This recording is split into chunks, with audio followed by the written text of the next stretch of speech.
तो नहीं की, लेकिन लोकतंत्र की हत्या करने का जो मैं समझता हूँ एक बहुत ही गलत कृत्य केंद्र सरकार ने किया है, इसकी हम घोर निंदा करते हैं। और आने वाले समय में इस लोकसभा इलेक्शन के दौरान और साथ ही साथ जो हमारे 9 जगह विधानसभा के चुनाव भी होने जा रहे हैं, वहाँ पर भी कांग्रेस पार्टी 9 के 9 जो हमारे विधानसभा की सीटें हैं चुनाव जीतेगी। लोकसभा चुनाव में भी बहुत अच्छा प्रदर्शन रहेगा। और जो क्रम आपकी कांग्रेस पार्टी के पक्ष में यहाँ की जनता जनार्दन ने अपना आशीर्वाद दिया, कांग्रेस पार्टी के कार्यकर्ताओं ने अपनी मेहनत, संघर्ष, परिश्रम का जो परिचय 2021 यानी उपचुनाव के उपरांत किया है, उसके बाद चाहे 22 का इलेक्शन था, उसमें भी मिशन रिपीट की बड़ी बड़ी बातें हुई, वहाँ पर भी कांग्रेस पार्टी को अपना आशीर्वाद दिया। और इन चुनाव में भी चाहे वो लोकसभा की बात हो, चाहे हमारे 9 आपके जो विधानसभा सीटों के जो एक तरह से चुनाव प्रदेश पे थोपे जा रहे हैं, यहाँ पर भी हमारी हिमाचल प्रदेश की प्रभु जनता जनार्दन, क्योंकि हिमाचल प्रदेश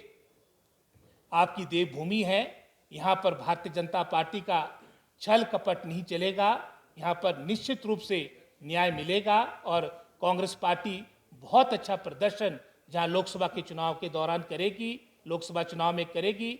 और साथ ही साथ जो 9 सीटें हैं, 6 तो हमारे कांग्रेस पार्टी के पास पहले से आपकी ये सीटें थी, और जो निर्दलीय ये सीटें भी जो आपकी, जिनसे मैं समझता हूँ दबाव से, आपके प्रेशर के माध्यम से उनसे भी उसमें रिजाइन करवाया गया है, और यहाँ पर भी कांग्रेस पार्टी जीतेगी। और इन तीनों जो हमारी ये इंडिपेंडेंट की सीटें थी, यहाँ पर भी कांग्रेस पार्टी नंबर 2 पे थी, भारतीय जनता पार्टी वहाँ पर भी आपके 2022 के इलेक्शन में, चाहे वो नालागढ़ का इलेक्शन था, चाहे वो देरा का चुनाव था, चाहे हमीरपुर प्रॉपर की बात थी, वहाँ पर दूसरे स्थान पे आपकी कांग्रेस पार्टी थी।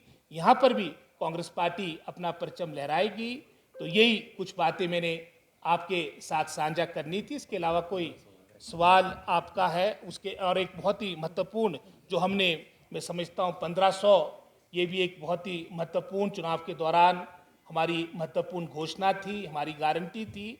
और इसका प्रारंभ भी माननीय मुख्यमंत्री ने अपने सबसे, जो हमारा दुर्गम जिला है, लाहौल स्पीति जिला है, 25 तारीख को प्रारंभ कर दिया था। और वहाँ पर सभी हमारी महिलाओं को, माताओं बहनों को वो राशि प्राप्त हो चुकी है।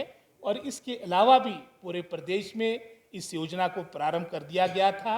हमें एक खेद की बात है, जहाँ भारतीय जनता पार्टी के नेता आए दिन इस गारंटी को लेकर, चाहे विधानसभा के अंदर हो, चाहे मीडिया के माध्यम से इस बात को उजागर करते थे कि कांग्रेस पार्टी इसको लागू नहीं कर रही है।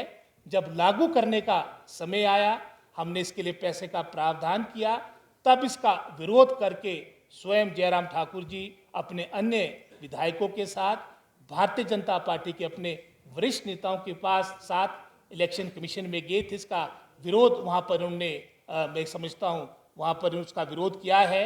और उस बात को देखते हुए कहीं ना कहीं इसमें रोकने का भी प्रयास हुआ है। ये भी सारी बातें हम जनता जनार्दन के बीच, जो इनकी जन विरोधी नीति है, महिला विरोधी जो इनकी, मैं समझता हूँ सोच है, उसके साथ हम जनता के बीच जाएंगे। और हमें पूर्ण आशा है कि जनता जनार्दन के आशीर्वाद से, हमारे कार्यकर्ताओं की मेहनत और परिश्रम से कांग्रेस पार्टी बहुत अच्छी जीत यहाँ पर हासिल करेगी। बाद में प्लीज।